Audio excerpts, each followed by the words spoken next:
Praise the lord. ક્રિસ્મોલ ભાઈ તથા બહેનો, દિવ્ય દયા અને દિવ્ય સંદેશમાં તમારું સ્વાગત છે. સપ્ટેમ્બર 4 તારીખ. આ સંદેશ હમણાં તમારા સૌ મળી વિશે પ્રાર્થના કરું છું. આજના શુભ સંદેશ દ્વારા પ્રભુ ઈસુ એક અદ્ભુત સંદેશ આપે છે. જેઓ જીવનમાં ખરેખર કંટાળી ગયા હોય, જેઓ જીવનમાં ખરેખર નિરાશ થઈ ગયા હોય, જેમને લાગે કે અમારા જીવનમાં કશું સારું થતું જ ના હોય, અમારા જીવનમાં કેમ આ બધું થાય, એ બધું પ્રશ્ન થતા હોય, તો પછી આજના શુભ સંદેશ દ્વારા પ્રભુ એક અદ્ભુત સંદેશ અને ચમત્કાર કરવા માગે છે. શાસ્ત્ર પાઠ સાંભળીએ. લોકનો ગ્રંથ 5મો અધ્યાય 1લી કડીથી 11મી કડી સુધી. ઈસુ ગનેસરેત સરોવરને કિનારે ઊભા હતા અને લોકો ઈશ્વરની વાણી સાંભળવા માટે તેમના ઉપર પડાપડી કરતા હતા. એવામાં તેમણે બે હોડીઓને કિનારે પાસે પડેલી જોઈ. માછીઓ કિનારે ઉતરીને જાળ ધોતા હતા. તે હોડીઓમાંની એક, જે સિમોનની હતી, તેમાં ચડી જઈને ઈસુએ તેને હોડીની કિનારાથી થોડી દૂર લઈ જવા કહ્યું. પછી હોડીમાં બેઠા બેઠા તેઓ ઉપદેશ આપવા લાગ્યા. પ્રવચન પૂરું થતાં તેમણે સિમોનને કહ્યું કે હોડી ઊંડા પાણીમાં લઈ લે અને તારી જાળ માછલા પકડવા માટે પાણીમાં નાખ. સિમોન જવાબ આપ્યો, ગુરુદેવ, અમે આખી રાત મહેનત કરી પણ કશું હાથ નથી લાગ્યું, પણ આપ કહો છો એટલે હું જાળ નાખું છું.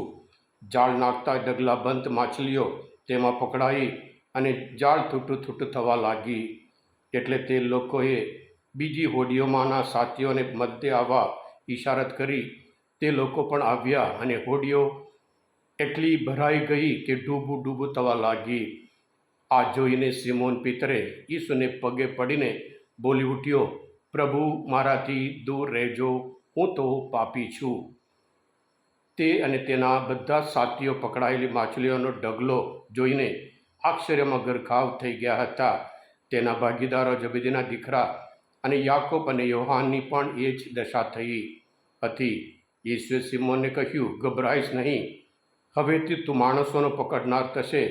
એટલે હોડીઓનો કિનારે લાવ્યા પછી બધું છોડી દઈ તેઓ ઈસુની પાછળ ચાલી નીકળ્યા.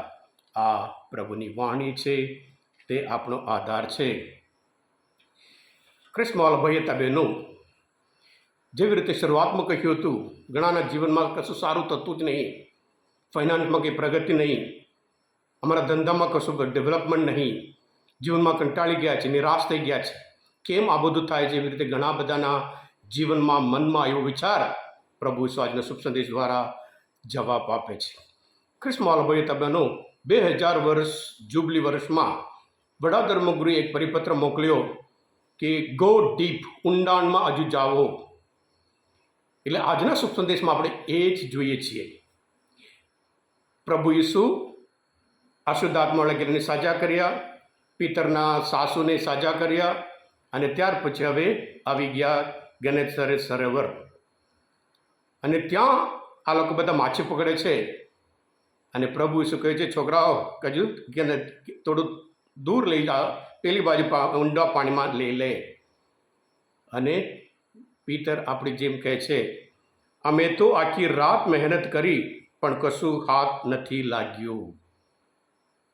અને આપ કહો છો, ક્રિસ્મોલ ભાઈ બહેનો, જ્યારે પ્રભુ ઈસુને જુએ છે અને ત્યાર પછી એક અદ્ભુત ચમત્કાર થાય છે. પ્રભુ જે કહે છે એ પ્રમાણે કરે છે. એટલા અદ્ભુત ચમત્કાર થાય છે. અને સાથે સાથે પ્રભુ ઈસુનું દર્શન જોઈ એમનામાં ઊંડાણમાં જાય છે. અને તરત જ રિએક્શન થાય છે કે હું તો પાપી છું. પ્રભુ ઈસુને જુએ છે અને તરત જ પોતાના જીવનમાં અંદરમાં જાય છે. અમે તો માછીમાર છીએ, આખી રાત મહેનત કરી, આ માણસ તો સુતારનો છોકરો છે. અને પછી એ કહે એ પ્રમાણે કર્યું. અદ્ભુત ચમત્કાર. જ્યારે પ્રભુ ઈસુને જોયા પછી, પ્રભુ ઈસુ કર્યા પછી જ્યારે એમના ઊંડાણમાં ગયા, ત્યારે એમને ખબર પડે છે એ તો પાપી છે. જ્યારે પ્રભુ ઈસુને જોઈએ, ક્રિસ્મોલ ભાઈ બહેનો, બાઇબલના વચન દ્વારા હોય, પ્રાર્થનામાં હોય, દેવળમાં હોય, જ્યારે પ્રભુ ઈસુને જોઈએ ત્યારે આપણે ઊંડાણમાં જવાનું છે. એ કેટલા મહાન છે, કેટલા મોટા ચમત્કાર કર્યા છે આપણા જીવનમાં, ચમત્કાર. અને હું તો પાપી, ગમે તે પ્રકારના પિતરે કયો પાપ કર્યો આપણે ખબર નહીં, પણ એને સ્પર્શ કરે છે, એટલો પ્રભાવ, મોટો પ્રભાવ, એટલે સ્પર્શ કરશે, હું પાપી છું. જ્યારે પાપીનું ભાન થાય તરત જ શરણ પામે, પગે પડે છે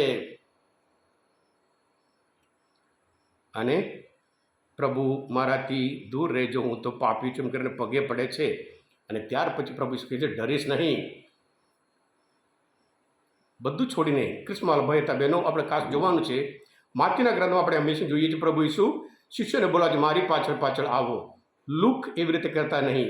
લુક એક બનાવ બને છે અને ત્યાર પછી શિષ્ય આજના શુભ સંદેશમાં બધું છોડી દઈને તેઓ ઈસુની પાછળ પાછળ ગયા. હા ક્રિસ્મસ ભાઈ હતા બહેનો, આજના મન સુંદર શાસ્ત્ર પાઠ સાંભળી જ્યારે આપણે પ્રભુ ઈસુના હાજરીમાં રહીએ, પ્રભુ ઈસુના વચન સાંભળીએ, ત્યારે આપણે પણ ઊંડાણમાં જવાનું છે.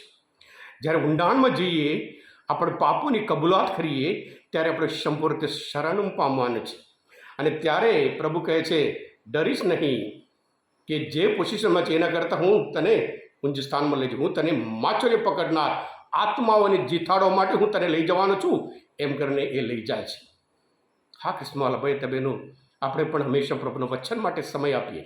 જ્યારે પ્રાર્થના માટે દેવળમાં આવતા હોય અને હંમેશા પ્રભુને નિહાળીએ, જ્યારે પ્રભુને સંપૂર્ણ નિહાળીએ, બીજું કોઈ આજુબાજુ કશું જોવા નહીં, પ્રભુને નિહાળીએ, ત્યારે ઓટોમેટિક આપણે અંદર જવું પડે છે, હું કેવા છું.